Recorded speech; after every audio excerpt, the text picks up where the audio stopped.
નમસ્કાર મિત્રો, આજે આપણે જોઈશું ધોરણ 6 વિષય છે ગણિત પ્રકાશ ગાળા સ્વાધ્યાય પોથીનું પ્રકરણ 2 રેખાઓ અને ખૂણાઓનું આપણે સોલ્યુશન કરીશું. તો તમને વિડીયો ગમે તો લાઈક, કોમેન્ટ અને શેર કરજો, તેમજ ચેનલને સબસ્ક્રાઈબ કરજો. Thank you so much.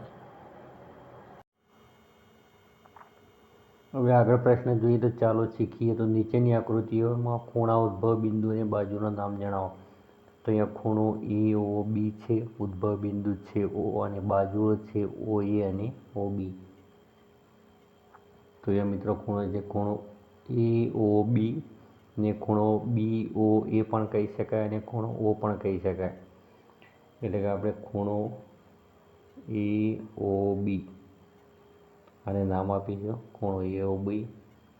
હવે ઉદ્ભવ બિંદુની વાત કરી છે તો અહીંયા ઉદ્ભવ બિંદુ કયું છે? O છે. તો ઉદ્ભવ બિંદુ O. બાજુઓ તો કિરણ OA અને કિરણ OB, એના શું છે? બાજુઓ. તો કિરણ OA અને કિરણ OB આ બે બાજુઓ છે. હવે આગળ જોઈએ આપણે પ્રશ્ન નંબર 4, આકૃતિ પરથી જણાવો 6 બિંદુઓ. તો અહીંયા જે આકૃતિ આપેલી છે એના પરથી આપણે બિંદુઓના નામ લખવાના છે. તો બિંદુ A, બિંદુ C, બિંદુ O, બિંદુ B, બિંદુ D અને બિંદુ E. તો અહીંયા બિંદુ A, પછી C, પછી O, પછી બિંદુ B આવશે, પછી બિંદુ E આવશે, પછી બિંદુ D આવશે. 2, 3, 4, 5 અને 6. હવે 6 રેખાખંડ દર્શાવવાના છે. તો અહીંથી અહીં સુધી રેખાખંડ AC કહી શકાય. તો રેખાખંડ AC.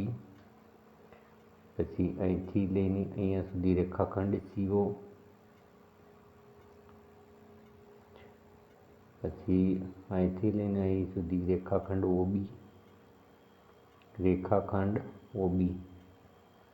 પછી અહીંથી રેખાખંડ OD. અહીંથી અહીં રેખાખંડ OE.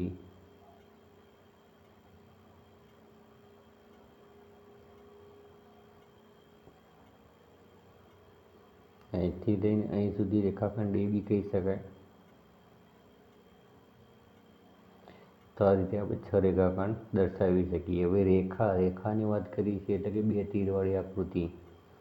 તો અહીંયા રેખા છે, રેખા AB છે ફક્ત.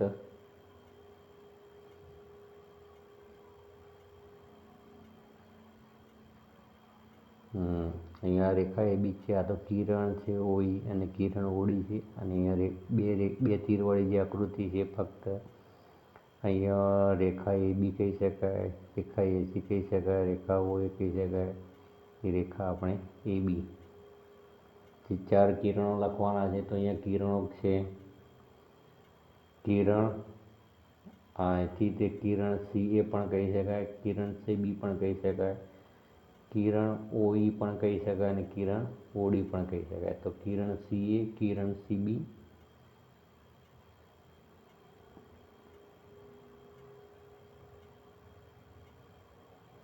એવી રીતે કિરણ OE અને કિરણ OD.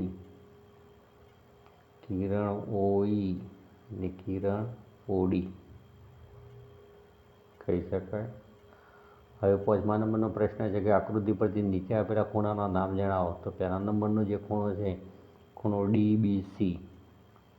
હવે બીજા નંબરનો ખૂણો છે, બીજા નંબરનો ખૂણો તો EBD. ખૂણો EBD. હવે છે ત્રીજા નંબરનો ખૂણો. તો ત્રીજા નંબરનો ખૂણો છે ABE. ખૂણો ABE. તો મિત્રો ત્રીજા નંબરનો ખૂણો છે ખૂણો ABE કહી શકાય. હવે છે ખૂણો 1 પ્લસ ખૂણો 2. તો અહીંયા ચોથા નંબરમાં ખૂણો 1 અને 2. તો બે બંને ભેગા થઈ જાય એટલે ખૂણો ABC થઈ જાય. અને ખૂણો 1 અને ખૂણો 2 એટલે EBC. ખૂણો EBC થશે. હવે ખૂણો 2 અને ખૂણો 3, ખૂણો 2 અને 3 ભેગા થાય છે એટલે ખૂણો ABD થશે, ખૂણો ABD. હવે ખૂણો 1, 2 અને 3, 1, 2 અને 3 આ ત્રણેય ખૂણા ભેગા થાય છે એટલે ખૂણો ABC થશે, તો ખૂણો ABC એને નામ આપી શકાય. હવે ખૂણો CBAમાંથી ખૂણો 1 માઇનસ કરી નાખો એટલે કે આ ખૂણો નીકળી જશે, તો ખૂણો ABD રહેશે, તો ખૂણો ABD. તો મિત્રો અહીંયા આ ખૂણો આપણે માઇનસ કરી નાખ્યો છે એટલે કે ખૂણો ABD રહેશે. અહીંયા ખૂણો 1 શું છે? માઇનસ છે, એટલે કે એને ધ્યાનમાં લેવાનો નથી, તો એ ખૂણો ABD દર્શાવી શકાય. હવે ચાલો મહાવરો કરીએ. એમાં 6થા નંબરનો પ્રશ્ન છે કે કિરણ MN દોરો અને તેના પર બિંદુ X અને બિંદુ Y દર્શાવો. કિરણ MNની બહારની બાજુ બિંદુ P અને બિંદુ Q દર્શાવો. તો કિરણ MN દોરવાનું છે, તો અહીંયા એક તીરવાળી જે આકૃતિ છે એને આપણે કિરણ MN કહીએ. એના પર બિંદુ X અને Y દર્શાવવાના છે, તો એ બિંદુ X અને અહીંયા બિંદુ Y. MNની બહારની બાજુ બિંદુ P અને એક બિંદુ Q દર્શાવો, તો એ બિંદુ P અને અહીંયા બહારનું બિંદુ Q દર્શાવી શકીએ. તો આ રીતે એની આકૃતિ તૈયાર થશે. હવે 7 નંબરમાં છે કે બિંદુઓમાંથી પસાર થતી 4 રેખાઓ દોરો. તો મિત્રો આ બિંદુઓ છે, એમાંથી પસાર થતી 4 રેખાઓ દોરવાની છે આપણે, એટલે કે 1, પછી 2, પછી 3, પછી 4.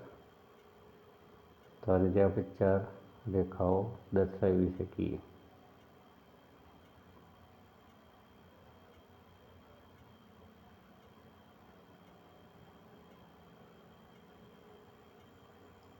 AB, CD, EF, GH. તો આ રીતે નામ પણ આપી શકીએ. તો બિંદુઓમાંથી પસાર થતી 4 રેખાઓ 1, 2, 3 અને 4. તો આ રીતે 4 રેખાઓ આપણે